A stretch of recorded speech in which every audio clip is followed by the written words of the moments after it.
Custodiar el legado. Amar también es custodiar. Arjane Higia. Resumen. Elspeth McCrae siempre ha vivido según una lógica simple y exigente. Trabajar, resistir, cuidar de los suyos. Ha levantado su empresa con talento y disciplina, sin enemigos declarados, sin cuentas pendientes aparentes. Por eso, cuando una cadena de incidentes violentos empieza a rodearla, nadie logra explicar quién podría querer verla desaparecer. Ni por qué ahora. Lo que al principio parece una amenaza aislada pronto revela un entramado más antiguo y más profundo, ligado a propiedades ocultas, decisiones tomadas en silencio y un legado que Elspeth nunca pidió heredar.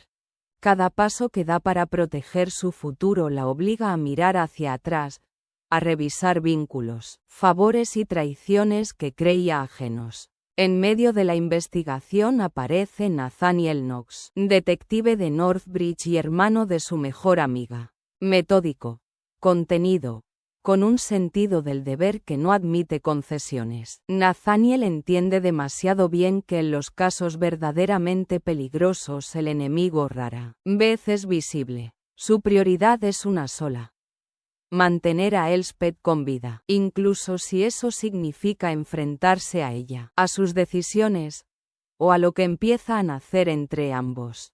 Mientras las pistas se multiplican y las lealtades se vuelven resbaladizas, Elspeth descubre que la amenaza no procede solo del exterior. Hay verdades que pesan, herencias que atan y silencios que han protegido a demasiadas personas durante demasiado tiempo. Entre investigación y huida, entre atracción y resistencia, Elspeth y Nathaniel se ven obligados a caminar sobre una línea frágil donde confiar puede ser tan peligroso como desconfiar, porque cuando el honor y el legado entran en juego, nadie sale ileso. Y el pasado siempre cobra su precio. Epígrafe. No siempre elegimos si actuar. Elegimos desde dónde lo hacemos. Y esa elección, aunque no lo sepamos, siempre está dialogando con algo antiguo en nosotros. Hay acciones que nacen del miedo a perder y otras que nacen del coraje de sostener. Desde fuera pueden parecer iguales. Por dentro, no lo son. Capítulo 1. El Ara Heights, Massachusetts, Estados Unidos, 2003. La tierra que no se abandona. El viejo sabía que iba a provocar un alboroto. Y lo que más lamentaba no era el escándalo, sino no estar allí para presenciarlo. Aquella familia necesitaba una sacudida, una caída estrepitosa, y alguien debía tener el valor, o la crueldad, de empujar la silla. Mientras los técnicos ajustaban las cámaras, ordenó la mesa con un cuidado casi íntimo. Sus dedos deformados recorrieron la madera gastada, reconociendo cada cicatriz como si fueran propias. Esa mesa había sido testigo de su ascenso. Negocios cerrados al teléfono, imperios comprados y destruidos sin una sola duda en la voz. Allí se había forjado su nombre. Allí había aprendido que el poder no deja huellas visibles, pero sí profundas. La habitación estaba demasiado oscura. Encendió todas las lámparas. No iba a dejar nada en penumbra. Aquello era una confesión, no una disculpa. Se sentó, se arregló la americana, tiró de la corbata con un gesto inútil. El aire le pesaba en la garganta. Quiso un puro. No había. Hacía 10 años que había abandonado el hábito, pero el cuerpo aún recordaba los viejos rituales cuando el miedo, esa sensación casi olvidada, se colaba bajo la piel. Porque tenía miedo, no del juicio ajeno, sino del tiempo. Le quedaba poco, muy poco, y aún debía cumplir con el apellido McCrae. Frente a él, la vieja cámara de vídeo y la digital compartían el encuadre, como dos épocas mirándose sin entenderse del todo. A sus más de 80 años, eligió la cinta sin vacilar. Confiaba en lo que podía tocar, guardar en un cajón, legar como se lega una tierra o un apellido. Los archivos le parecían volátiles. La cinta, en cambio, Tenía peso, memoria, una forma de permanencia que reconocía. Cuando todo estuvo listo, comenzó. Dijo su nombre completo, con la gravedad de quien sabe que un nombre es más que una identidad. Es una carga. Aclaró que aquello no era un testamento. Eso ya estaba hecho, sino una explicación. Dudaba que alguien la comprendiera, pero la necesitaba. No para ellos, para sí mismo. Habló de Escocia, de las Highlands, de la tierra que había pasado de su padre a 2 hijos, y luego solo a uno. De cómo su hermano había elegido el dinero y él, la finca ancestral. El Clachan de Invermacrae. El corazón de todo. Nunca se casó. No tuvo tiempo ni deseo. Su hermano sí, y mal. Una mujer sin raíces, sin amor, pero con descendencia suficiente para cumplir con las apariencias. Ahí empezó la decadencia. Recordó a Lucas, el sobrino que había desafiado a su padre por amor. Casarse sin posición social era, para los Macrae, una traición. Lucas fue repudiado, y aún así, siguió adelante. Murió joven, demasiado pronto, y dejó atrás a una mujer y 3 hijas. El viejo había asistido al entierro en silencio, oculto entre la multitud. Observó, siempre había observado. Vio dolor, dignidad, continuidad. El linaje sobrevivía, aunque no como su hermano habría querido. No había varones, pero había algo mejor. Futuro. Los otros descendientes. Un desfile de excesos y fracasos. Alcohol, juego, violencia. Un apellido arrastrado por el fango. Cada nombre le sabía amargo. Cada informe confirmaba lo que ya sabía. No habían estado a la altura. Cuando los médicos le anunciaron el final, decidió mirar más allá de la decepción. Mandó investigar a las hijas de Lucas. Esperaba poco. Encontró mucho. La mayor, brillante, dedicada a sanar. La menor, talento puro, una voz que parecía guardar la memoria de los viejos cantos. Y Elspeth, la del medio. La que había construido algo desde cero. La que había entendido el mundo moderno sin renunciar a la ambición. En ella reconoció algo inquietante y familiar. La voluntad. El instinto. La capacidad de crear y destruir sin pedir permiso. No sonrió al pensarlo. Pero algo en su pecho se aflojó. El legado no siempre se transmite por la sangre directa, se dijo, sino por el carácter. Anunció los cambios. Dinero para los indignos. Lo justo para que no dijeran que los había olvidado. Castigo envuelto en aparente generosidad. A la viuda, la casa. A los otros, nada que pudiera dañar el nombre más de lo que ya lo habían hecho.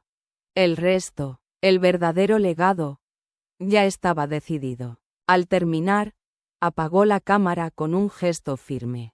Había dicho lo necesario. No esperaba perdón ni gratitud. Solo orden, porque el honor, como la tierra, debía protegerse incluso cuando uno ya no estaría allí para defenderlo. Elinor merecía al menos eso. Había soportado a Ethan durante años y, aún así, había sabido preservar una dignidad que él jamás comprendió. Su compromiso con la comunidad, su discreta entrega a causas benéficas, habían devuelto algo de respeto al apellido Macrae. Castigarla por haber elegido mal habría sido una injusticia impropia de un hombre que aún creía en el equilibrio entre rigor y honor. Luego vinieron los otros. Habló de los bonos del tesoro puestos a nombre de Helena, de los plazos cuidadosamente consignados en el testamento. La mayor había demostrado disciplina, constancia, una inteligencia orientada al servicio, cualidades que él reconocía sin esfuerzo, casi con alivio. A Cecily le legó el Clachan de Invermacrae, no por nostalgia, sino por afinidad. La joven amaba la historia, y la tierra exigía precisamente eso, memoria y respeto. Habría condiciones, por supuesto. La tierra no se posee sin compromisos. Nada más recibirían. Y aún así, pensó, había sido generoso. El aire empezó a faltarle. Su cuerpo, traicionero, le recordó que incluso los hombres que construyen imperios deben detenerse. Bebió el agua despacio, como si ese gesto pudiera concederle unos segundos más de autoridad sobre el tiempo. Cuando habló de nuevo, su voz recuperó firmeza. El grueso de su fortuna. Una fortuna de 8 cifras, acumulados a lo largo de una vida de cálculo, riesgo y voluntad. No iría a manos de quienes habían deshonrado el apellido con excesos y cobardía. Eso lo tenía claro desde hacía tiempo. La sangre, por sí sola, no bastaba. El legado debía recaer en quien supiera sostenerlo sin miedo. Por eso pronunció el nombre de Elspeth. Elspeth McCrae. Ambiciosa, exigente, lúcida. Había levantado algo propio. Había comprendido el valor del dinero no como lujo, sino como herramienta. En ella reconoció una afinidad incómoda, casi perturbadora. La misma hambre, la misma claridad. Si aceptaba el legado, sería suyo por completo. Sin tutela, sin red. Confiaba en que no lo dilapidaría. No porque fuera buena, sino porque sabía exactamente lo que costaba construir. Y eso, se dijo mientras el silencio volvía a adueñarse de la habitación. Era lo único que de verdad importaba. Capítulo 2. Port Alwyn, 1 de junio de 2003. Nombres escritos a lápiz. A Elspeth McCrae, aquella noche, la salvó la ropa interior equivocada.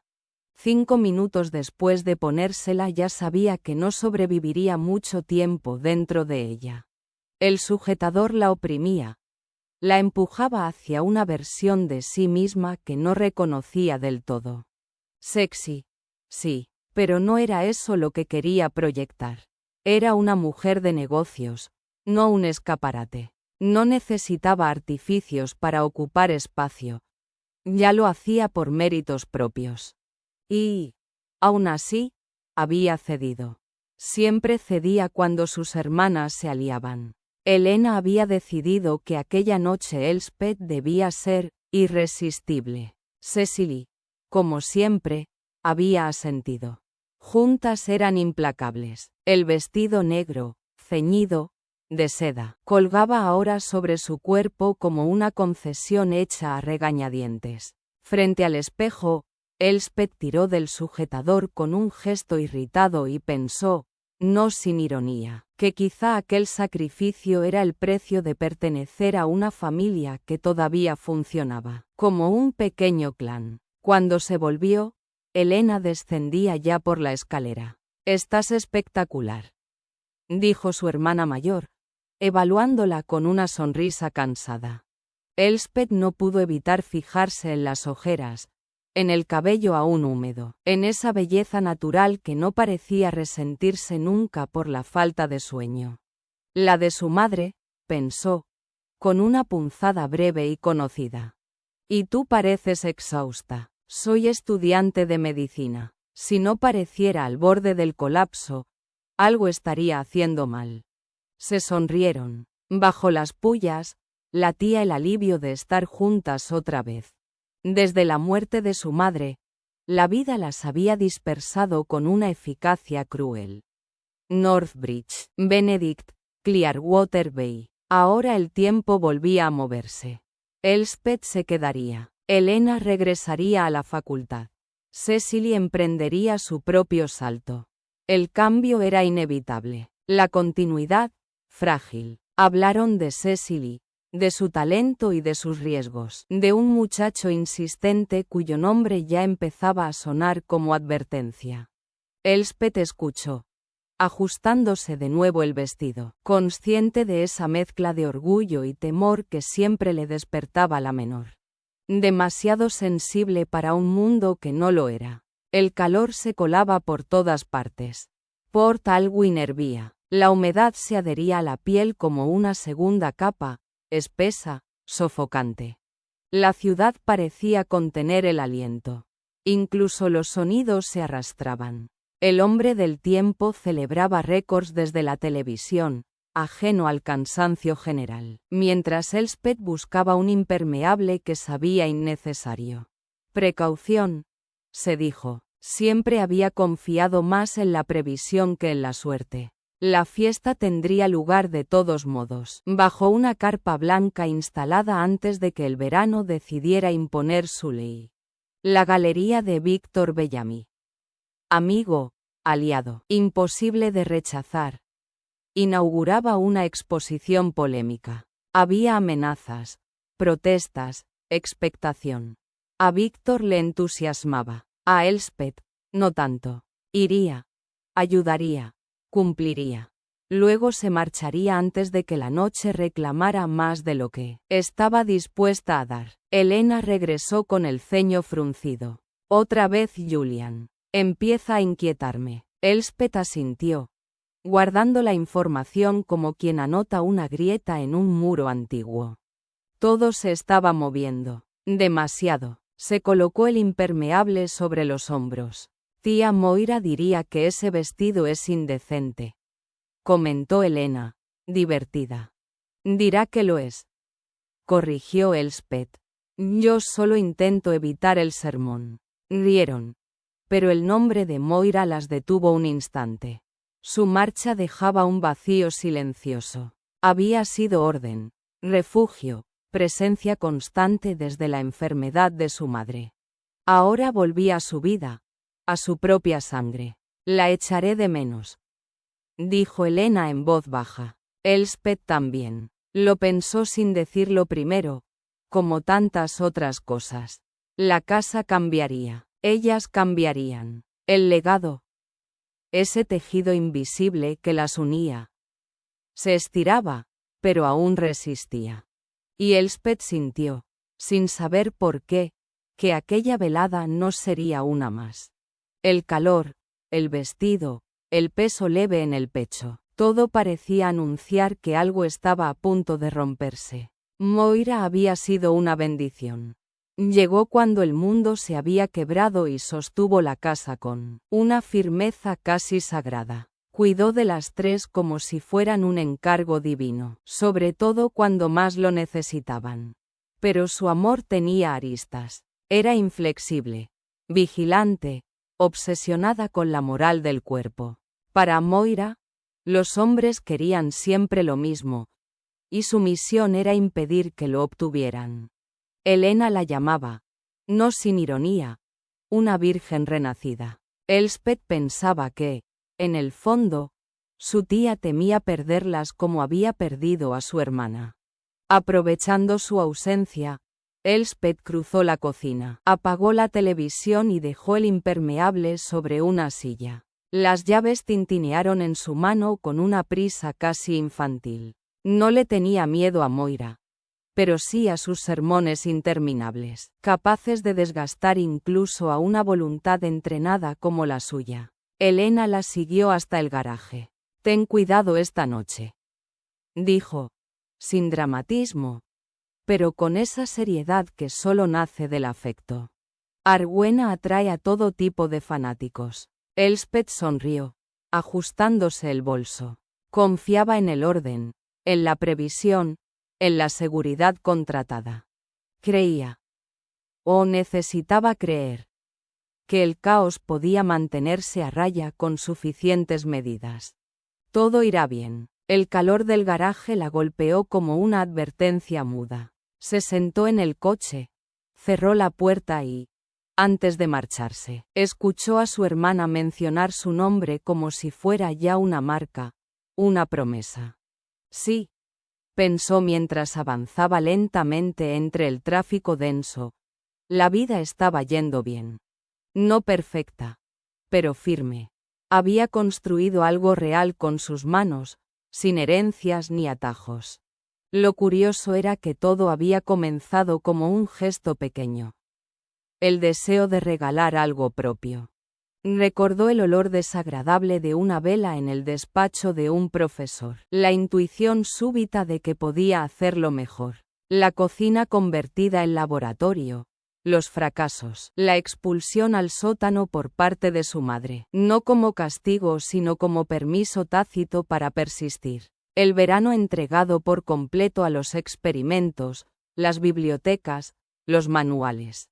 Y, finalmente, aquel aroma limpio y vivo de albahaca y pomelo que lo cambió todo. Agnes había visto lo que ella aún dudaba en aceptar. Vendió las primeras velas en una sola noche. Puso precio al talento. Empujó a Elspeth a usar su nombre completo, como si supiera que algún día ese nombre tendría peso.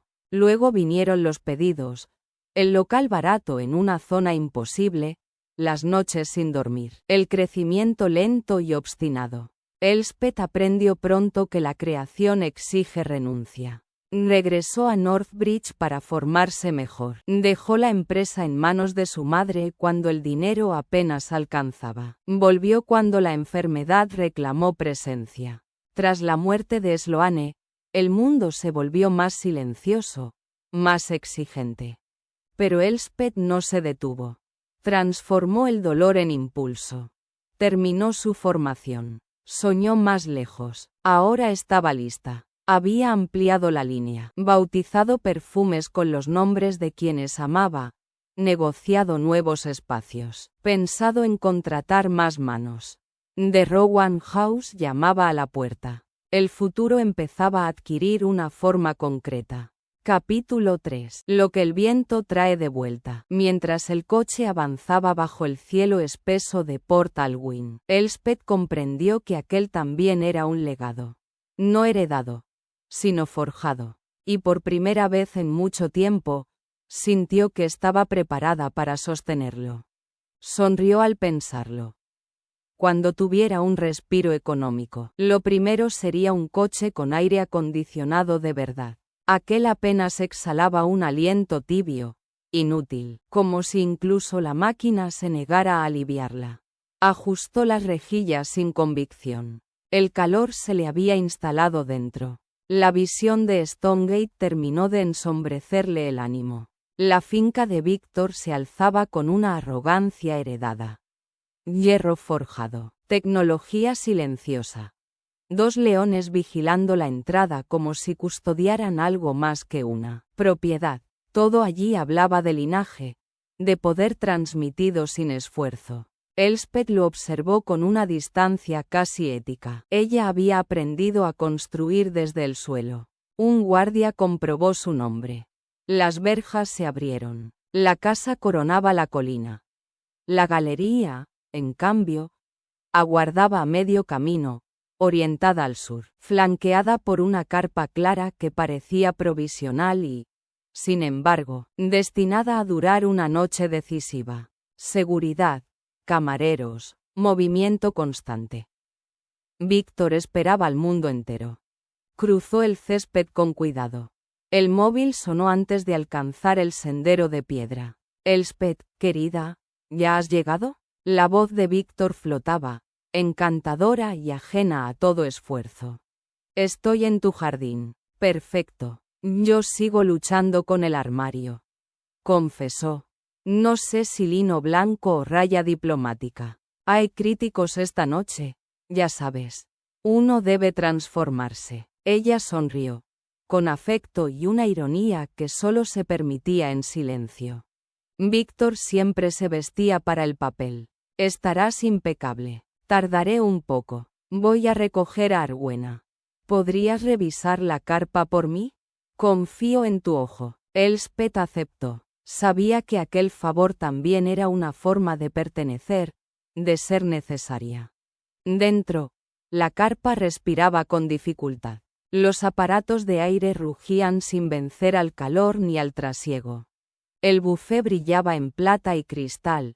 Las mesas, blancas y contenidas, esperaban como un escenario antes del telón. Todo estaba en orden. Demasiado. Encontró sus cestas de regalo al fondo. Enderezó el logotipo. Dispuso las piezas en un semicírculo exacto y dio un paso atrás. Era hermoso. Era suyo. Ese pequeño gesto la sostuvo. Entonces el cuerpo reclamó su atención. El sostén la oprimía con una crueldad inesperada, como si el día exigiera aún más sacrificio. Buscó un lavabo. No pudo. Guardias, señales, puertas cerradas. El protocolo antes que la carne. Regresó abatida. Pero el detalle del gran cesto de flores bajo su marca le devolvió algo parecido a la gratitud. Víctor había pensado en ella. El calor, sin embargo, era ya insoportable. Se abanicó con un programa, consciente de que el tiempo se estrechaba. Al fondo, levantó una lona y vio los árboles. Un anillo de matorral espeso ofrecía sombra e intimidad. Bastaría un minuto, decidió sin dramatismo. También eso era una forma de supervivencia. Miró alrededor. Nadie. Caminó hacia los árboles con el pulso firme, como si el mundo pudiera esperar. Se liberó al fin y dejó escapar el aire que llevaba reteniendo toda la tarde. Por fin, pensó, y fue casi una plegaria. El alivio no llegó a asentarse. La explosión rompió el tiempo. Capítulo 4. Las deudas de los vivos. La encontraron acurrucada al pie de un nogal centenario, como si la tierra misma la hubiera recogido tras el golpe. A varios metros, colgado de un magnolio arrancado de raíz, apareció el sostén negro, un detalle absurdo en medio del desastre, imposible de explicar. El vestido, cubierto de hojas y barro, permanecía intacto. Aquello desconcertó a todos, como si la explosión hubiera obedecido a una lógica ajena. Donde había estado la carpa quedaba ahora un cráter abierto en la ladera. El fuego había descendido colina abajo con la violencia lenta de una lava viva, devorándolo todo. El viejo nogal, majestuoso y antiguo, se había partido en dos. Una de sus ramas, pesada y rota, había caído formando un arco protector sobre Elspeth, deteniendo metralla de vidrio, metal y madera lanzada al aire con furia ciega. Un milagro tosco, vegetal, ancestral. Las casas temblaron a medio kilómetro. Algunos hablaron de terremoto, otros salieron a la noche creyendo que el mundo se resquebrajaba. La explosión había nacido en la carpa, en el corazón mismo del montaje, y desde allí la violencia se había propagado colina arriba y abajo, arrancando el nogal como si fuera una víctima más. Que nadie muriera fue casi una afrenta a la lógica. Si alguien hubiera estado dentro de la carpa, no habría quedado nada que reconocer. Elspeth tampoco habría sobrevivido de no ser por ese gesto mínimo. Quitarse una prenda que la había desplazado unos metros fuera del centro de la muerte. Un mástil metálico había salido disparado como un misil y se había incrustado en el tronco, justo encima de ella, a centímetros del corazón. El azar había errado por poco. Rowan Harrow fue el primero en verla. Subía la colina, recién llegado al distrito, cuando oyó un móvil sonar con una melodía infantil, casi impropia del escenario. El sonido murió al llegar al nogal. Apartó una rama y vio unas piernas inmóviles. Se acercó con cautela. El tronco aún podía ceder. Cuando ella gimió, retrocedió. Viva, contra todo. Los sanitarios llegaron enseguida. Ha tenido suerte, murmuró uno, señalando el mástil. Muchísima. Elspeth volvió en sí lentamente, como si flotara en un espacio sin bordes. El mundo se balanceaba. El olor a quemado se le metía en los pulmones. Cerró los ojos, resistiendo las náuseas, mientras la bajaban de la colina. Rowan caminaba a su lado. Observaba en silencio. ¿Puede hablar?, preguntó al fin, con una voz baja, firme, que no exigía. Ella tardó un segundo en reunir fuerzas. Le dolía la cabeza como si algo hubiera querido partirla en dos desde dentro, pero la conciencia se abría paso con obstinación. Sí, susurró, y también andar. Aquella respuesta le arrancó a Rowan una sonrisa involuntaria. Había voluntad ahí, carácter. ¿Su nombre? Elspeth McCrae. Cada palabra era un pequeño esfuerzo. ¿Qué ha pasado? Una explosión. No recordaba nada. Esa ausencia la inquietó más que el dolor. Preguntó por los demás, por los heridos. Cuando le aseguraron que nadie había muerto, exhaló un agradecimiento que sonó a plegaria. En la ambulancia, Rowan se inclinó hacia ella. La urgencia contenida de su voz atravesó la niebla. Trate de recordar. ¿Vio algo extraño? ¿A alguien? Elspeth cerró los ojos. No quería decepcionarlo. Pero el vacío persistía. No, lo siento, no creemos que haya sido un accidente, dijo él, sin dureza. Ella intentó ofrecer una explicación lógica: cables, aparatos, calor. Rowan negó despacio. La colina arrancada hablaba de otra cosa. Cuando él le preguntó por qué estaba tan lejos de la carpa, Elspeth dudó apenas un instante. Había salido a pasear. Era verdad, pensó, aunque no toda. ¿Sola? Sí, si hubiera habido alguien conmigo, también estaría herido. Rowan aceptó la respuesta, pero no del todo. Entonces mencionó lo que habían encontrado cerca de ella. Una prenda. La comprensión llegó tarde y le encendió el rostro. Era mío, dijo, sin rodeos. No podía usar el lavabo. Necesitaba intimidad. Me estaba matando. El silencio que siguió fue casi cómico. Rowan la miró un segundo más de la cuenta. Luego se echó a reír, breve, humano. Supongo que tendré que creerla. ¿Va a escribir eso?, preguntó ella, pese al dolor. Probablemente. No estaba casada, le dijo. Vivía con sus hermanas. Necesitaba llamarlas. Rowan prometió hacerlo por ella. Mientras la ambulancia avanzaba, él miró por la ventana trasera, pensativo. Este sitio suele ser tranquilo, comentó. Normalmente. Elspeth cerró los ojos. Sentía el cuerpo magullado, la memoria rota, pero también algo más. La certeza de haber sido salvada por fuerzas antiguas, impersonales. Como si el árbol, la tierra y el azar hubieran decidido, por razones que nadie entendería del todo, que aún no era su hora. Capítulo 5. Una mujer que aprende a custodiar. Elena y Cecily irrumpieron en urgencias como si el aire mismo se les acabara. Cuando vieron a Elspeth viva, sentada, consciente, algo se aflojó en el pecho de Elena. Cecily, en cambio, no supo disimular el miedo que aún le temblaba en los ojos. Elspeth lo vio y pensó, con una punzada silenciosa, que nunca había sido tan necesaria como en ese instante. El hospital la examinó con su rutina implacable. Luces blancas, palabras técnicas, espera. 2 horas para el escáner, otras tantas para devolverla a una habitación donde el tiempo parecía suspendido. En la televisión, la explosión se repetía en bucle, como un presagio que se negara a agotarse. Cecily fue la primera en romper la distancia. Se lanzó hacia ella con una urgencia infantil, como si abrazarla pudiera borrar lo ocurrido. ¿Estás bien? Dime que estás bien. Elspeth sostuvo el abrazo con cuidado. La cabeza le latía, pero el peso de su hermana era un ancla. Estoy bien, dijo. De verdad. Elena ajustó la cama con precisión clínica. La observó con la mirada de quien ha visto demasiado dolor como para fiarse de las apariencias.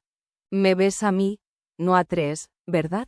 Si viera a 3 Cecilys, estaría gritando, respondió Elspeth, forzando una sonrisa. El humor alivió apenas el aire. Elena leyó el informe médico con naturalidad, como si el papel no hablara de su hermana sino de un caso cualquiera. Cecily, sentada en el borde de la cama, confesó lo que llevaba dentro: el miedo de haberla perdido, la soledad de los años sin ella, la ausencia de una madre que seguía pesando como un nombre sagrado. Elspeth escuchó en silencio. Pensó que había sobrevivido no solo por azar, sino porque aún tenía un lugar que sostener. El murmullo de la habitación se aquietó un instante, y fue entonces cuando Cecily, incapaz de guardarse la curiosidad, inclinó la cabeza hacia la puerta entreabierta. «Oye», dijo en voz baja, casi conspirativa, «¿y el tipo que estaba antes aquí, el que hacía algunas preguntas?» Elena alzó una ceja. «¿Qué pasa con él?» «Nada», respondió Cecily, encogiéndose de hombros. «Solo digo que parecía una monada». Entonces, una voz masculina interrumpió la intimidad. «A los hombres no nos gusta que nos llamen monada». El detective Harrow estaba en la puerta. Su presencia alteró la habitación como una corriente fría. Elspeth lo vio distinto ahora. Menos autoridad, más humanidad. Él, al verla rodeada de hermanas, entendió algo esencial sobre ella sin saber ponerle nombre. Les dio su tarjeta. Habló poco, observó mucho, preguntó por su cabeza, por su memoria. Elspeth respondió con sinceridad medida. Dentro de sí, deseaba que todo terminara, que la dejaran ir a casa, que el mundo recuperara su forma. Cecily, curiosa e indómita, interrogó sobre la artista, sobre la bomba, sobre la ironía de la protección policial. Rowan explicó lo justo. Había sido un atentado, aún sin rostro. Al irse, dejó flotando una advertencia silenciosa. Aquello no había terminado. Cuando se cerró la puerta, Cecily suspiró. ¿No es un sol? Elspeth negó con suavidad. Sabía que al detective solo le interesaba como testigo, y aún así, una parte de ella, pequeña, casi olvidada, notó la forma en que él la había mirado, como si no fuera solo una víctima. Víctor apareció después, teatral, devastado, intacto. Besó su frente, habló de milagros, de culpas, de la galería salvada como si fuera un templo. Elspeth lo escuchó sin consolarlo. Había cosas que no podían repararse con palabras grandilocuentes. Cuando se fue, el cuarto quedó extrañamente vacío. Hablaron de hombres, de posibilidades, de futuros improbables. Elspeth, agotada, pidió tregua. Elena accedió. Cecily se detuvo en la puerta. «No nos vuelvas a asustar así», dijo, con una súplica desnuda. Elspeth sostuvo su mirada. «Lo prometo». Cuando quedó sola, Elspeth cerró los ojos. Pensó en el árbol, en la explosión, en la vida que había quedado suspendida a centímetros de la muerte. Había sobrevivido por algo. Aún no sabía qué, pero lo descubriría. Capítulo 6. Herencias que no figuran en los papeles. La tarde siguiente, Elena condujo en silencio desde el hospital hasta la casa. El sol caía bajo, dorando el camino de entrada cuando un mensajero aguardaba ya en el porche. Mientras Elena firmaba, el paquete, grueso, pesado, casi solemne, acabó en los brazos de Elspeth, como si supiera a quién pertenecía. «Adivina qué vamos a hacer esta noche», dijo, empujando la puerta con el hombro. No sonó a broma, sonó a determinación. Elspeth siempre había afrontado el caos así, mirándolo de frente antes de que pudiera nombrarla. En la cocina volcó el contenido sobre la mesa. Papeles, sobres, cifras. Cecily apareció detrás, husmeando en la nevera. «¿Qué es todo eso?» «Las cuentas de mamá. Todas». Elspeth habló sin énfasis, pero por dentro sintió el mismo nudo antiguo, el de las cosas que nunca se dijeron. Graham Litton, el contable, había cumplido la voluntad de su madre. Un año de silencio administrativo, como si el tiempo pudiera suavizar la pérdida. «¿Y hay dinero?», preguntó Cecily, agitando una ramita de apio como si fuera un puntero. «Mamá siempre decía que íbamos bien», intervino Elena, práctica, distante. Nunca quiso dar cifras. Elspeth apretó los labios. También a ella se lo había dicho. Siempre, con la misma sonrisa tranquilizadora. como si el dinero, igual que el miedo, pudiera desaparecer si no se nombraba. Cecily, en cambio, defendió esa reserva con una lealtad feroz. Su madre había protegido a cada una a su manera. A Elena, dejándola estudiar sin distracciones. A Elspeth, empujándola a terminar su máster. A ella y a Moira, sosteniéndolas cuando aún necesitaban suelo firme. Cecily hablaba con el corazón, no con las cuentas. Si hay un problema, Elspeth lo arreglará, sentenció. Siempre lo hace. Elspeth sonrió, cansada. El peso de esa expectativa era familiar. No la rechazó. Nunca lo hacía. Elena, observándola con atención médica, le pidió que esperara. Que descansara. Las facturas no huían. Elspeth obedeció. El cuerpo, al fin, reclamaba lo suyo. Durmió envuelta en el olor a jabón y recuerdos, y despertó con la casa viva.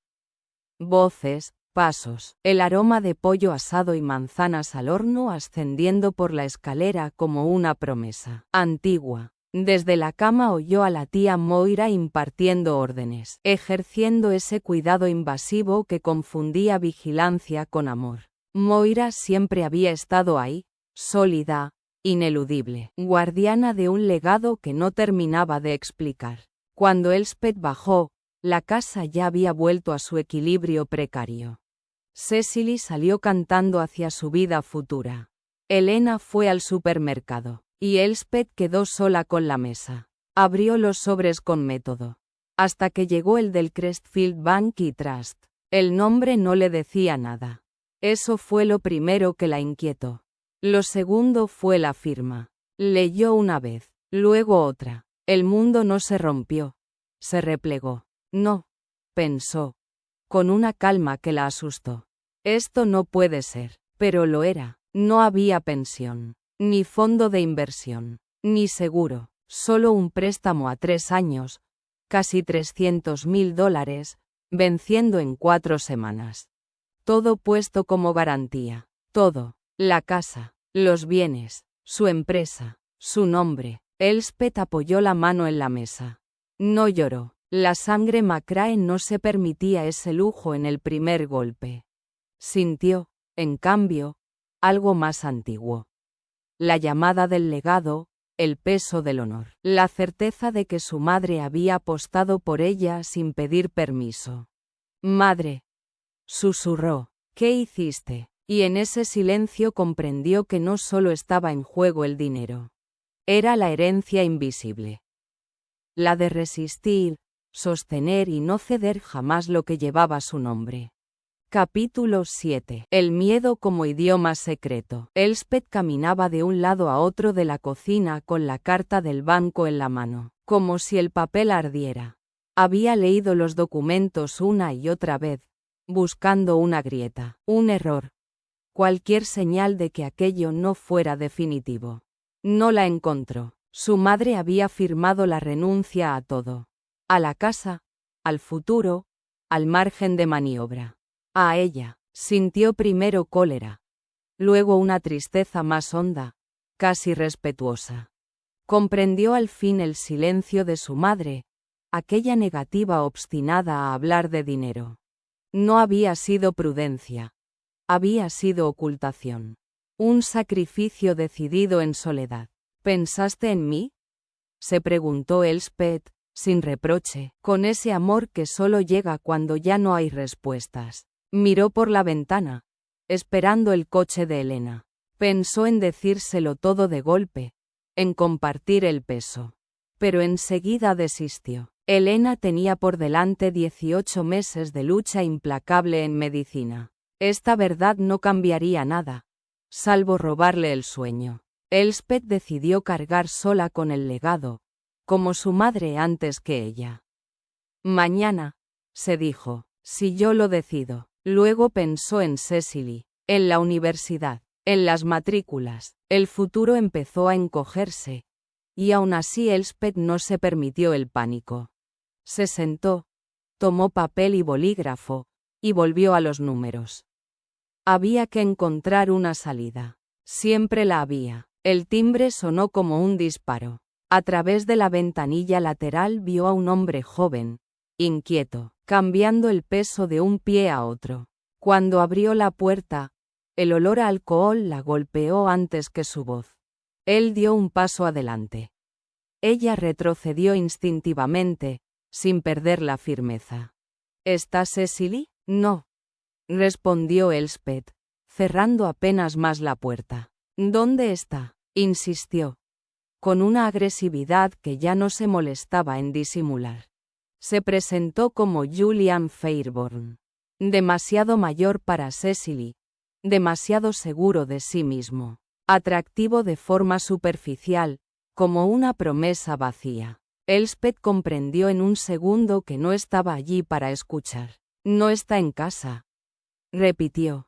Y no quiere verte. Vamos a casarnos. Elspeth sostuvo su mirada sin elevar la voz. No, pensó, esto no te pertenece. Cecily va a ir a la universidad. Y tú vas a dejarla en paz. La rabia del hombre se volvió acusación. La señaló a ella, a Helena, al futuro. Habló de inversión, de derechos, de posesión. Elspeth no discutió. Se limitó a interponerse entre él y el interior de la casa, el cuerpo firme, la cadera apoyada en la puerta como un juramento silencioso. Si no te marchas, llamaré a la policía. Él avanzó de nuevo. Esta vez Elspeth empujó con todo su peso. Cerró la puerta de golpe y echó el pasador justo cuando los golpes comenzaron a sacudirla. Madera, insultos, gritos, amenazas envueltas en alcohol. Elspeth apoyó la espalda en la puerta, el corazón desbocado, consciente de lo frágil que era aquella barrera y, aún así, decidida a no ceder. El silencio llegó de pronto. Luego, una última frase lanzada como veneno. Esto no ha terminado. Elspeth esperó. Miró por la ventana. Lo vio alejarse, tambaleante, perdiéndose calle abajo. Fue entonces cuando el miedo la alcanzó, no como pánico, sino como certeza. Corrió al teléfono, dudó, colgó. No había pruebas, solo palabras, pero esas palabras, pensó mientras la casa recuperaba su respiración, no se olvidan. Y por primera vez esa noche, Elspeth sintió que el legado que había heredado no era solo económico, era una advertencia, una deuda antigua, y acababa de empezar. Capítulo 8. El legado que elegimos. El teléfono sonó en mitad de la noche, como si hubiera estado esperando a que Elspeth dejara de fingir que podía dormir.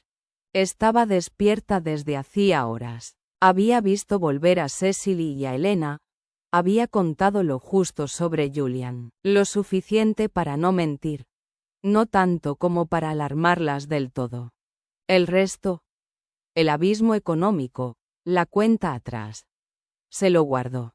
Aquella noche ya habían soportado bastante. Elspeth decidió, una vez más, ser el pilar silencioso. Había releído los documentos hasta aprenderlos de memoria, como si en la repetición pudiera aparecer un resquicio.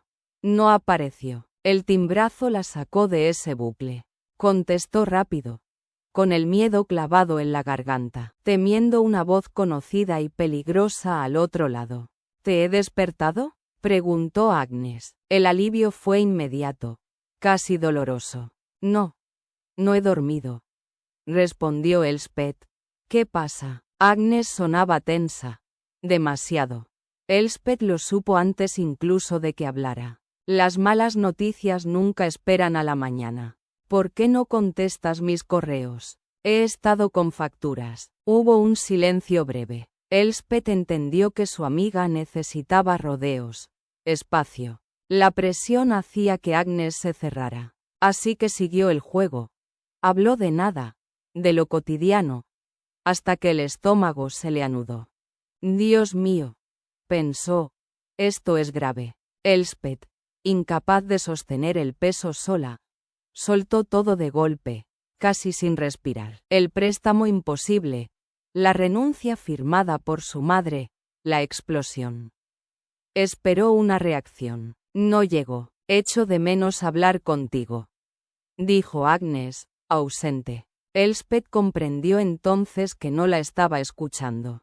Y en ese instante, todo cambió. He encontrado un bulto. 4 palabras. El mundo se detuvo. Las facturas dejaron de existir.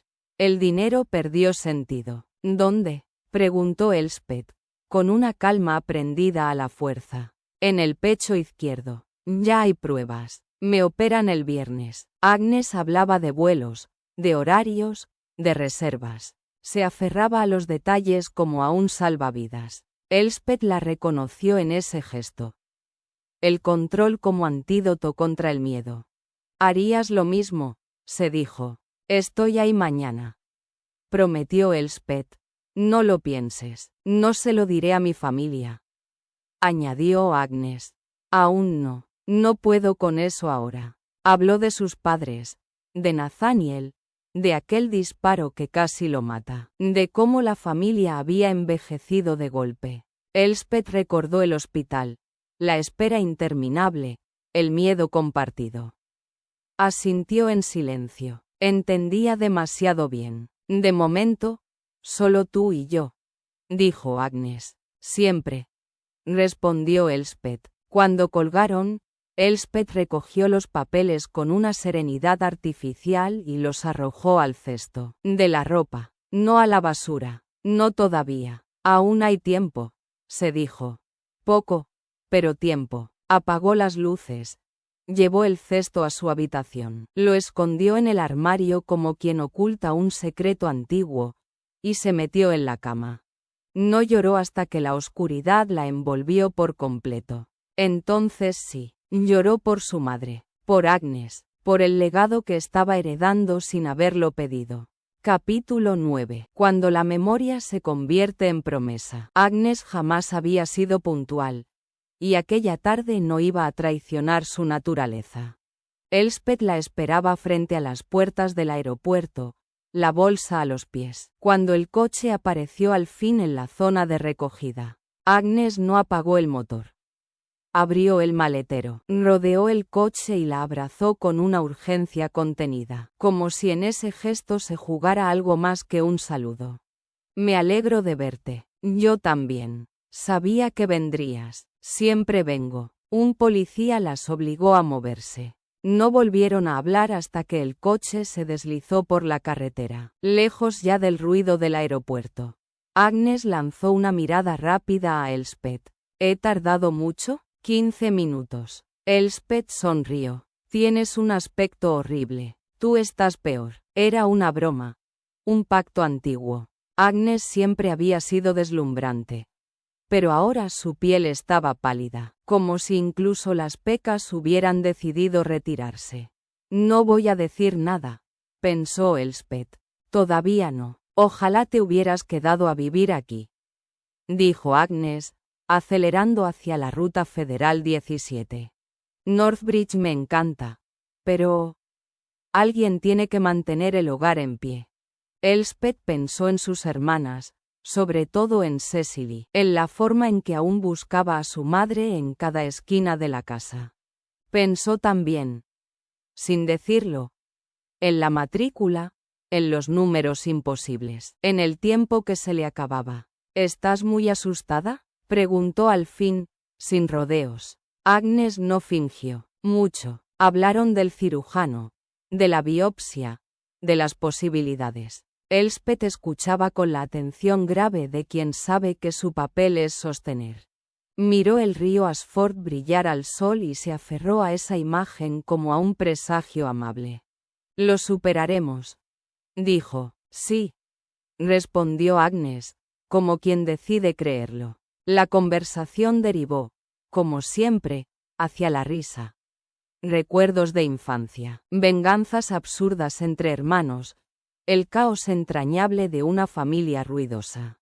La risa era una tregua, una forma de decir «todavía estamos aquí». Elspeth sabía que Agnes hablaba para mantenerse a flote. Ella la acompañó sin dejarla caer. Llegaron a la casa de piedra rojiza justo cuando un sub blindado de perfil bajo intentó arrebatarles el sitio. Agnes aparcó con precisión impecable. El gesto obsceno del otro conductor las hizo reír a carcajadas. Pequeñas victorias, pensó Elspeth.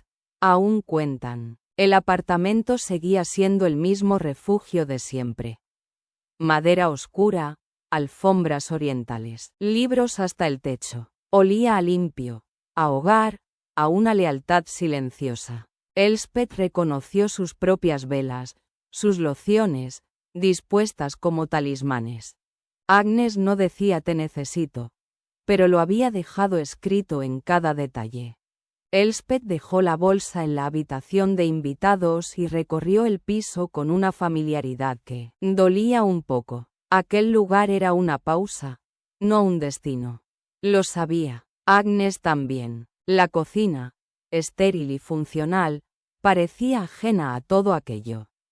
Ni magia ni memoria, solo supervivencia práctica. Elspeth sonrió para sí. Mañana, pensó, mañana seré fuerte. Esta noche basta con estar aquí. Y mientras cerraba la puerta de su habitación, entendió que, pese al miedo y a lo que estaba por venir, seguían sosteniéndose mutuamente. Como siempre, como un legado no escrito.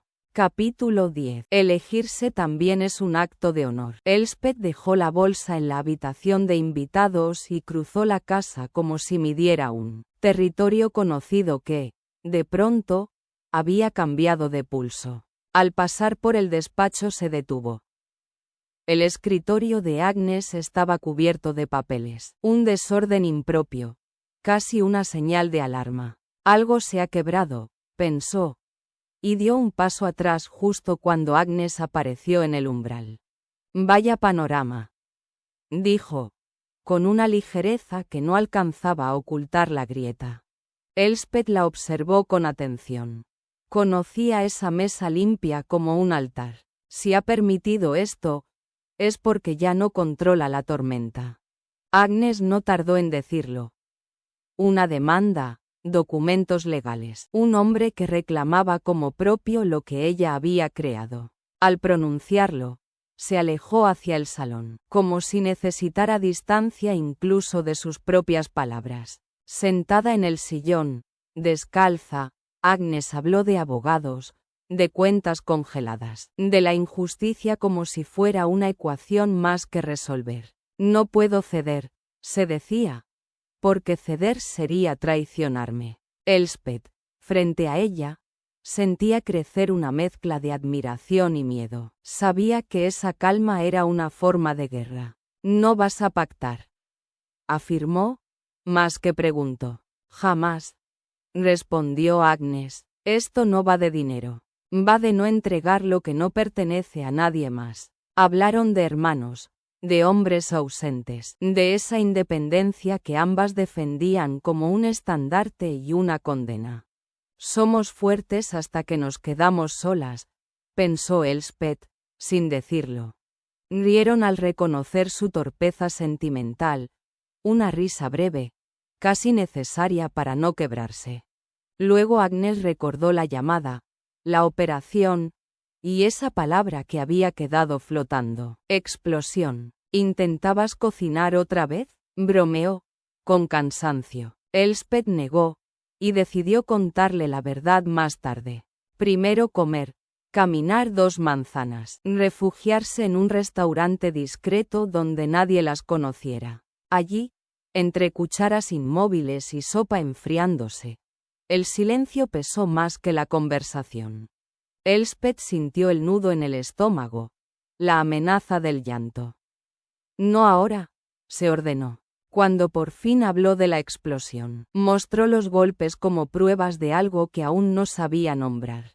Agnes la miró con una atención nueva, alerta. Entonces no era un chiste. No, dijo Elspeth, y si voy a contártelo, tendré que empezar por el principio.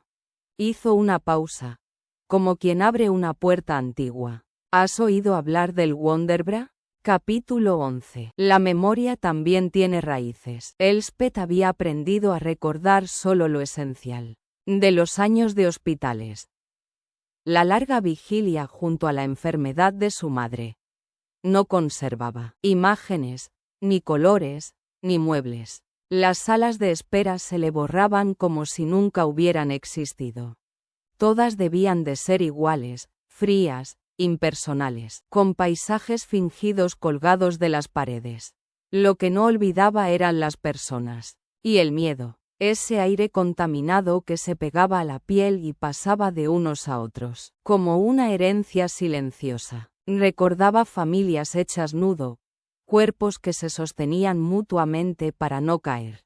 Un padre joven, contando historias a sus hijas mientras aguardaba una sentencia. La manera en que se había derrumbado al recibir la buena noticia, como si la fortaleza solo hubiera sido un préstamo. Y la anciana que hablaba sin descanso para no quedarse sola con el pensamiento de perder al hombre con quien había compartido 40 años. Esperar es un acto de fe que nadie elige, pensó entonces, como ahora.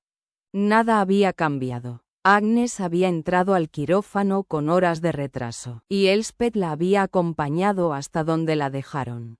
Cuando se llevaron la camilla, una voluntaria demasiado joven la condujo por pasillos interminables, hasta una sala de espera casi vacía. Elspeth agradeció la soledad. No tenía fuerzas para consolar a nadie. Se sentó junto a la ventana, tomó una revista, la dejó. Sus manos temblaban. Controlate, se ordenó. Agnes saldrá de esta. Un bulto no era un tumor. Aunque el cirujano hubiera fruncido el ceño. Agnes no dramatizaba. Calculaba. Y esa certeza, más que tranquilizarla, la obligaba a no mentirse. Caminó de un lado a otro, aferrándose a razonamientos como quien se aferra a un rosario antiguo. El médico debía prepararse para lo peor, ¿no?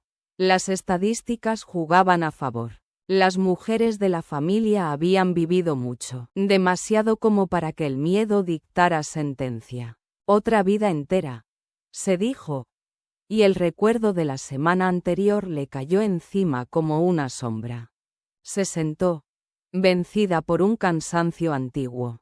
No te preocupes antes de tiempo, oía la voz de su madre, y apartó el pensamiento con cuidado, como se aparta una reliquia demasiado frágil. El teléfono sonó. Elena, la voz de la razón contenida. No era suficiente una hora para una biopsia, dijo.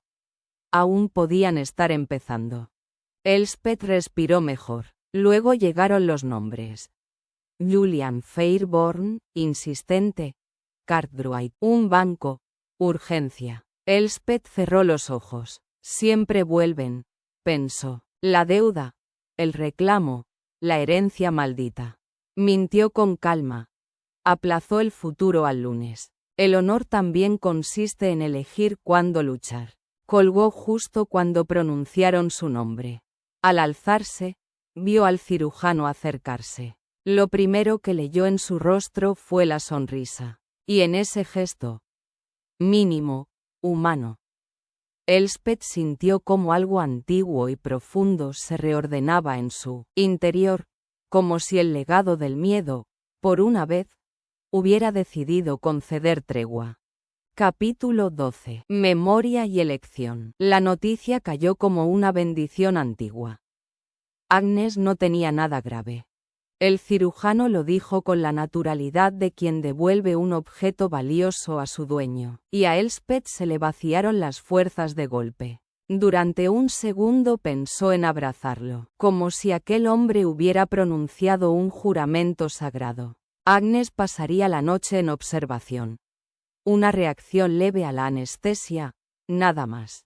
Nada de qué preocuparse, repitió Elspeth, aferrándose a esas palabras como a un talismán. Incluso cuando vio el cuerpo enrojecido de su amiga, la piel en rebelión, el picor insoportable, Agnes, fiel a sí misma incluso vulnerable, le exigió una foto. Elspeth obedeció, sonriendo por primera vez en horas. El humor también era una forma de honor compartido. Esperó a que Agnes durmiera y regresó sola al apartamento. Bajo la ducha caliente, Dejó que el agua le recorriera los hombros como si pudiera arrastrar el peso acumulado. Sus hermanas, la empresa, Julian, las facturas. No esta noche, se dijo con firmeza. Aquella noche no planificaría el futuro. El futuro podía esperar. El hambre la sorprendió en la cocina, frente a las galletas y la mantequilla de cacahuete, y entonces el alivio se quebró. Las lágrimas llegaron sin aviso. Lloró apoyada en la nevera, sin dignidad ni estrategia, como una niña exhausta. Le sentó bien. Habría seguido así si no hubieran llamado a la puerta. Elspeth se secó a toda prisa y miró por la mirilla. Nathaniel Knox, su cruz. No ahora, pensó. Y aún así el corazón le dio un vuelco traicionero. Estaba impecable, cansado, peligrosamente atractivo, sosteniendo pizza y cerveza como si fueran una ofrenda doméstica. Basta, se ordenó, consciente de que aquel hombre era una fuerza que no convenía subestimar. Cuando abrió, no terminó la frase. Agnes, no, ya era hora. La interrumpió él, entrando. La pizza se enfría y la cerveza se calienta. Muévete, aceituna. El apodo la irritó como siempre, pero el olor de la pizza y de él la desarmó un segundo de más. Nathaniel oceupeó con acento agudo la cocina con su presencia y con esa cercanía deliberada que sabía usar. Elspeth notó el roce, recordó demasiado tarde su camisón de pijama, y se obligó a mantener la voz firme. Agnes no está, lo he notado, respondió él, grave, y sonrió. Cuando ella lo empujó sin pensar y él hizo una mueca de dolor, la culpa la atravesó limpia. Lo siento, susurró. No pasa nada, dijo Nathaniel, aunque su rostro decía otra cosa. Se sentó en el sofá como si el cansancio fuera una confesión. Elspeth le llevó pizza, cerveza. Se volvió por una bata prestada que arrastraba por el suelo. Preciosa, se dijo al verse en el espejo, borrándose el rímel con más rabia que cuidado. Al volver, Nathaniel ya había comido medio mundo y le había dejado agua. Ese gesto mínimo la desarmó más que el coqueteo. Se sentaron con cojines como frontera simbólica. Él buscó el mando, previsible, Knox hasta la médula. Ella sonrió para sí. Nathaniel admitió sin rodeos. La pizza no es para Agnes.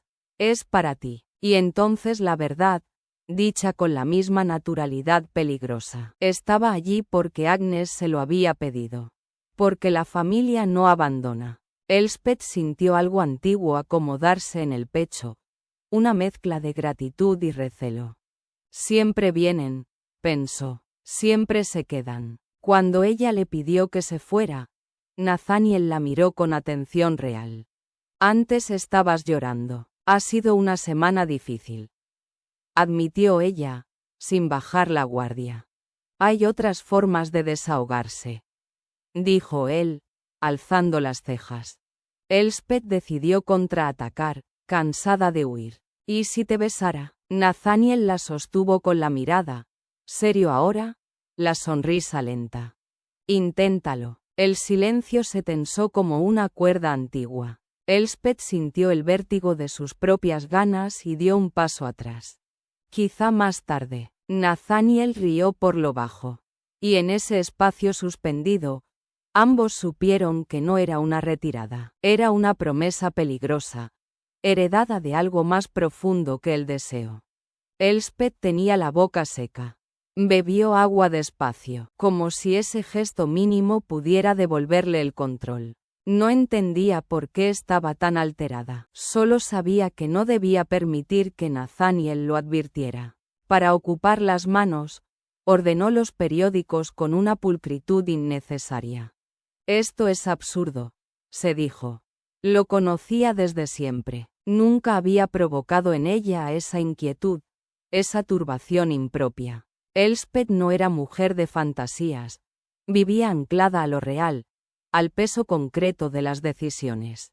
Y sin embargo, Aquella noche, las imágenes acudían sin permiso, insistentes, con el cuerpo de Nathaniel reclamando espacio en su mente. Mientras acomodaba el papel, la bata resbaló de sus hombros. ¿De dónde han salido estos cardenales?, preguntó él con suavidad inesperada. Sus dedos tocaron la base del cuello de Elspeth y descendieron por su brazo, como quien sigue una grieta antigua. Ella no se apartó, aunque inclinó el cuello para ver mejor. No sabía que éste estaba ahí. Debe de ser de una caída. ¿Y el de la frente? ¿Y el del brazo? La misma, respondió, aferrándose a la explicación como a un escudo. El roce continuó por su espalda y la piel de Elspeth se erizó. Que no lo note, pensó, consciente de que el cuerpo siempre traiciona antes que la palabra. ¿Eres tan propensa a los accidentes como Agnes?, bromeó él, evocando una convivencia caótica. Solo cuando se olvida las gafas, replicó Elspeth, defendiendo a su amiga, agradecida por el desvío. Pero Nathaniel regresó al centro del asunto. Entonces, ¿por qué llorabas? Elspeth sintió que el cerco se cerraba. Ya había respondido. Ya había puesto palabras. Y aún así no bastaba.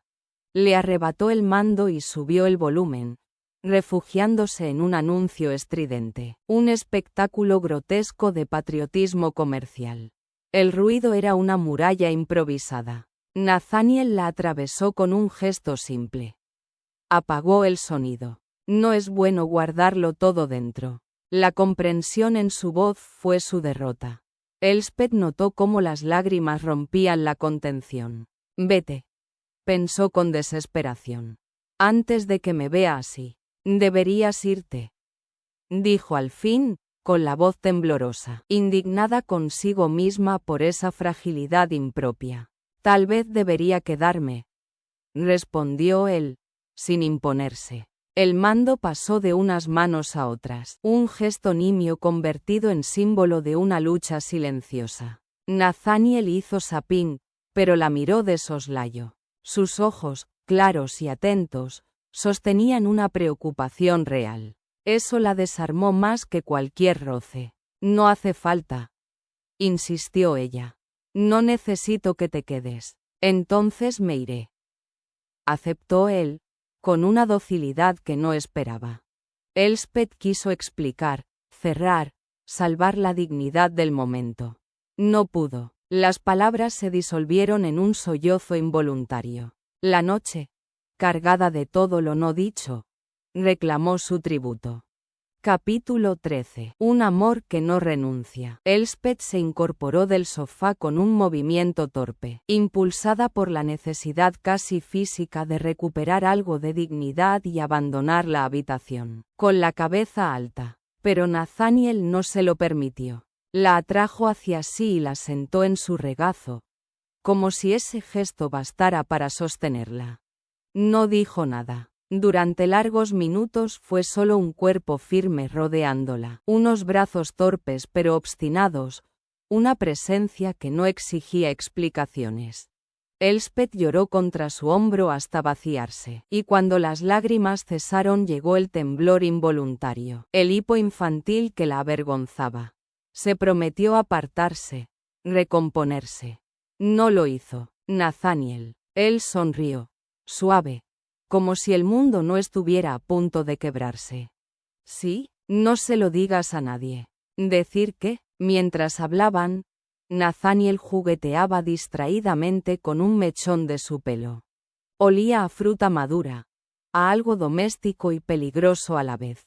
Fue entonces cuando se dio cuenta, demasiado consciente, de la cercanía de su cuerpo, de la fragilidad de las capas que los separaban. No pensar en ello solo agravaba la evidencia. Tranquila, murmuró, no soy de traiciones baratas. La voz le salió más áspera de lo que pretendía. Yo no te he besado, respondió ella, apenas un susurro. Todavía, aquello desató el caos. Nathaniel intentó recuperar el control, imponerse distancia. Pero Elspeth lo besó en el cuello con una lentitud deliberada, casi cruel. El impacto fue físico, inmediato. Él retrocedió como si lo hubieran alcanzado. Elspeth se incorporó, secándose las lágrimas con gesto decidido. «Eres un farsante». Lo miró de frente, con esa mezcla de desafío y vulnerabilidad que lo desarmaba. «Te encanta coquetear mientras estás a salvo», continuó. «Pero ahora que soy yo la que no tiene miedo, te tiemblan las piernas». «No llevo botas», replicó él, irónico. «Solo calcetines». La atrajo hacia sí y la besó.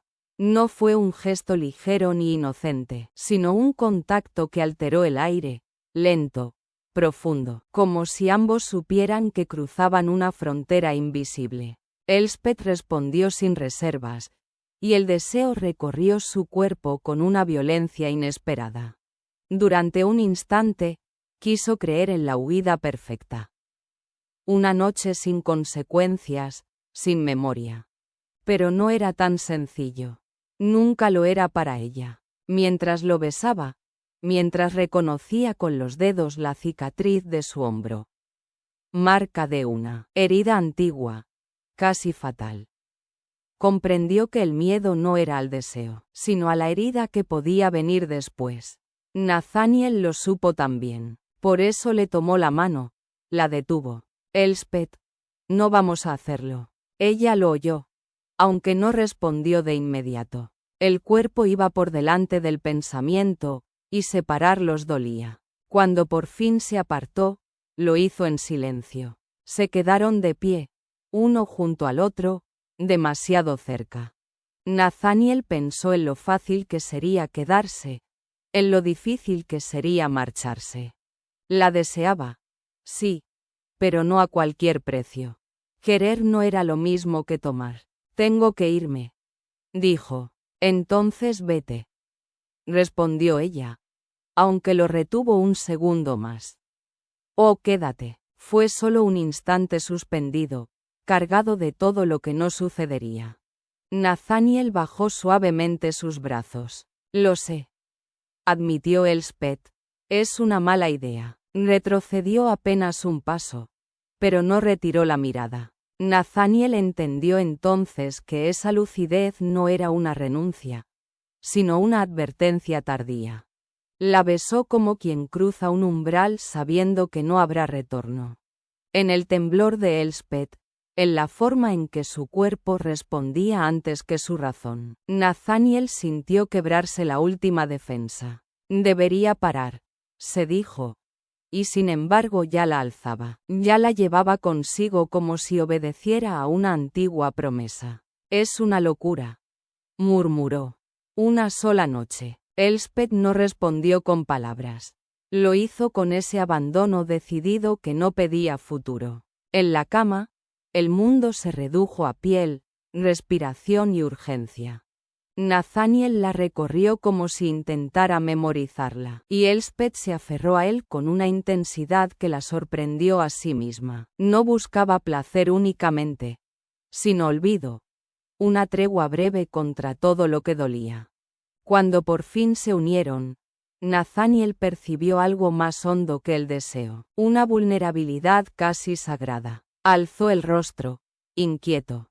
«¿Te he hecho daño?», Elspeth respondió apretándose contra él, como si ese gesto fuera la única verdad posible. El ritmo se volvió común, compartido, hasta que ambos se perdieron en un instante sin nombre, sin miedo, sin pasado.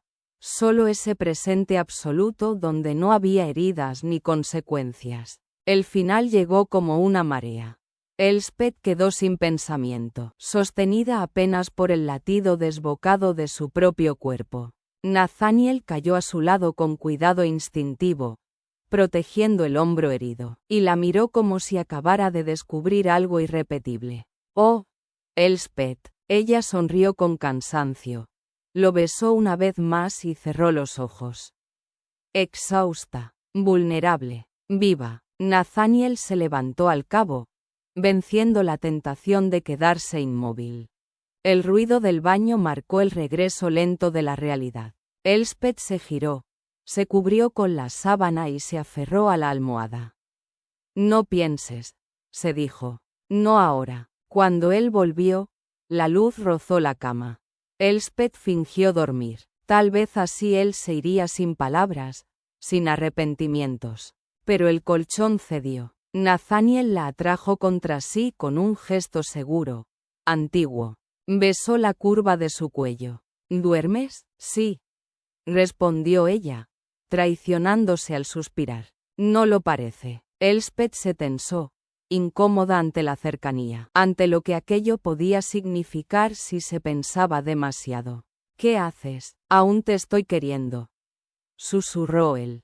Gírate. Pero nosotros, estoy seguro. Ella dudó. Él la sostuvo como si no hubiera prisa. Es solo una noche, dijo Elspeth, casi rogando. Sí, respondió Nathaniel, y aún no ha terminado. Y en ese margen frágil entre la lucidez y el deseo, volvieron a encontrarse, conscientes de que algunas noches no nacen para durar, sino para dejar huella. Capítulo 14. Ética. Memoria y amor. Custodiar no era poseer, era permanecer atento, era saber cuándo intervenir y cuándo no. Nathaniel Knox cumplió su palabra. La noche se extinguió con él, y no fue hasta el alba cuando abandonó el apartamento. No hubo despedidas torpes ni promesas pronunciadas en voz alta, solo un beso leve en la mejilla cuando Elspeth ya caía en el sueño, como si ambos necesitaran fingir que aquello podía guardarse intacto en la penumbra. Él dijo que estaría ocupado el fin de semana, quizá la vería el domingo o el lunes. Elspeth no lo corrigió, prefería dejar que la ambigüedad hiciera su trabajo.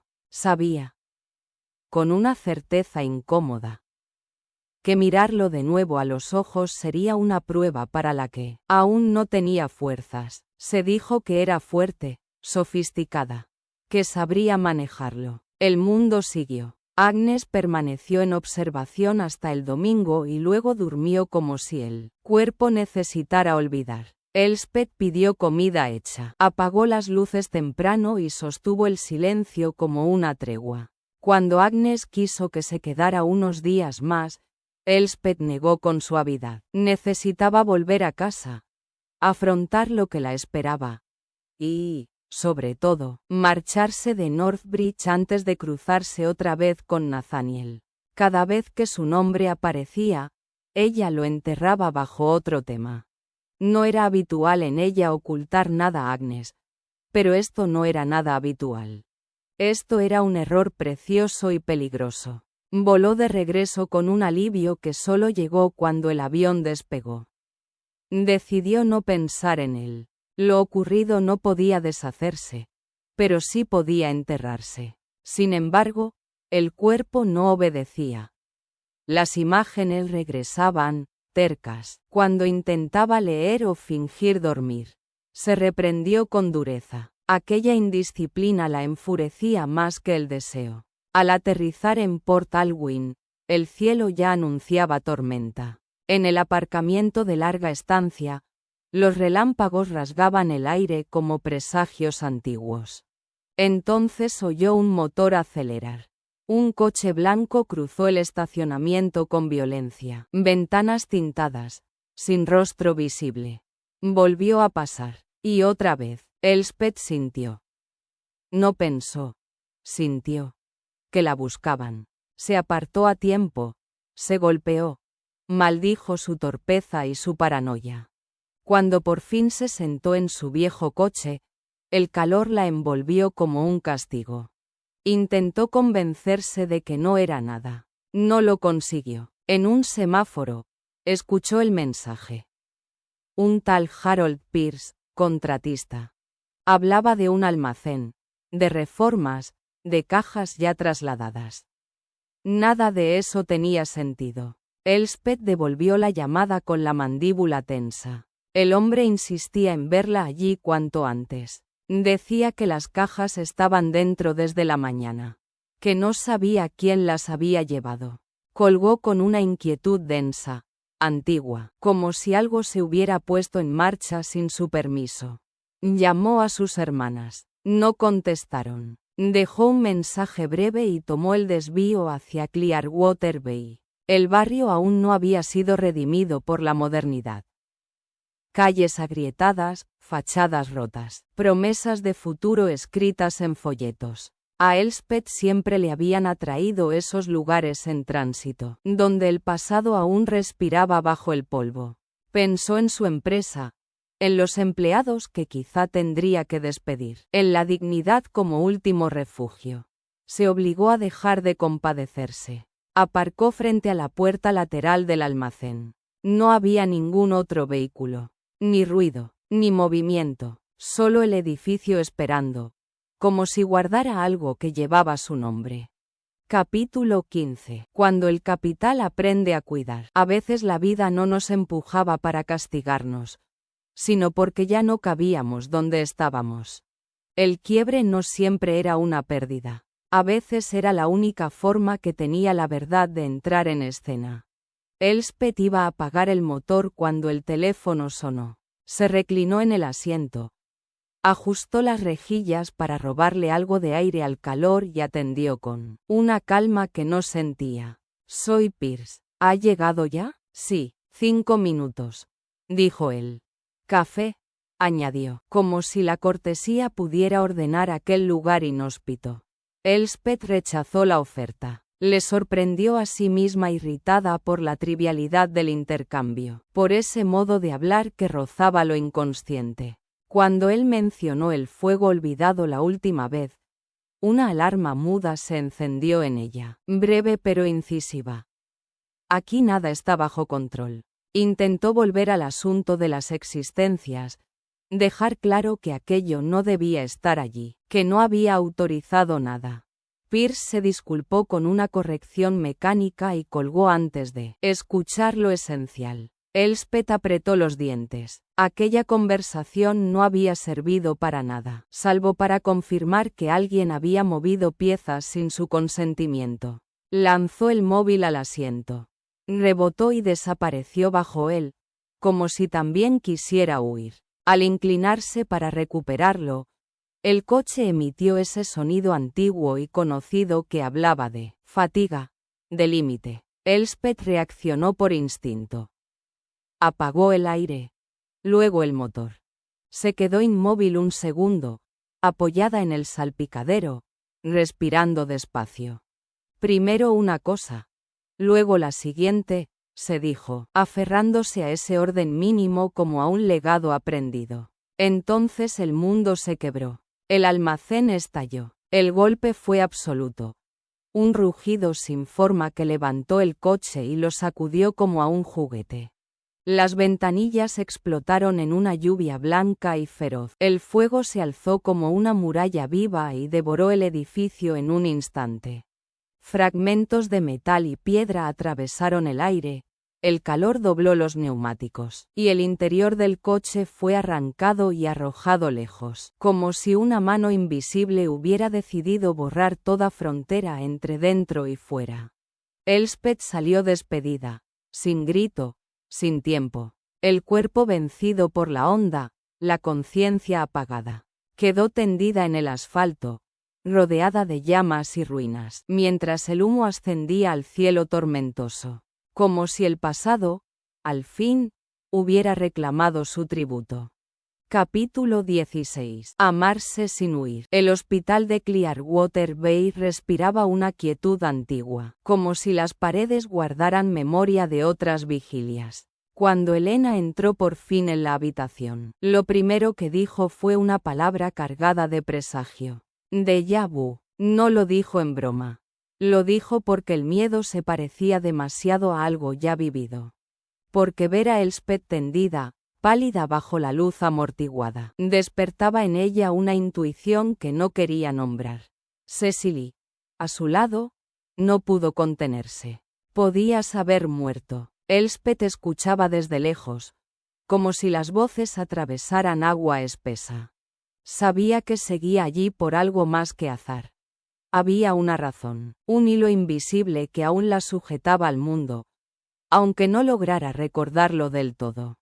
El dolor en la cabeza la obligaba a cerrar los ojos, a refugiarse en la oscuridad cuando Cecily abría las cortinas con torpeza, devolviéndolas enseguida al notar su gesto de sufrimiento. Las palabras se atropellaban entre las hermanas. Promesas exageradas, reproches nacidos del amor, planes de protección imposibles. Elspeth percibía más de lo que entendía. El miedo de Cecily era ruidoso, urgente. El de Elena, silencioso y contenido, como siempre. Ese contraste había marcado su infancia, y ahora volvía a desplegarse junto a la cama, recordándole que la familia también era una herencia que pesaba. «Creen que fue un escape de gas», dijo Elena al fin, con una calma que no engañaba a nadie. Elspeth intentó aferrarse a ese dato como a una tabla, pero algo no encajaba.